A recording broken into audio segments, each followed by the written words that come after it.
कुछ लोग ये कहते हैं कि मीलाद का हुक्म क्या है, मीलाद मनाना फ़र्ज़ है, वाजिब है, सुन्नत है, मुस्तहब है, क्या है?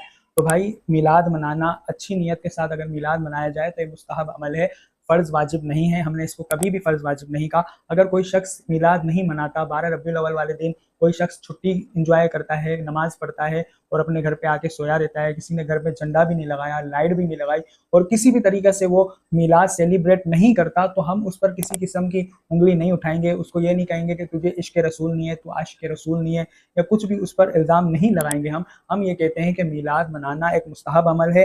ये अल्लाह पाक की नेमतों में से जो सबसे बड़ी नेमत हमारे प्यारे आका सल्लल्लाहु अलैहि वसल्लम है, ये उनका शुक्र अदा करना है मीलाद मनाना। तो जो मनाता है बड़ी सआदत की बात है, शरीयत के दायरे में रहते हुए मीलाद मनाइए, खुराफात से बचिए। और जो नहीं मनाते उनसे कोई वो नहीं है, कोई कलाम नहीं है। हाँ, जो लोग मीलाद पर एतराज़ करते हैं और तानो तशनी करते हैं, उनका फिर अलग कैटेगरी है, उनसे हमारा इख्तिलाफ है, उनसे हम बात करते हैं।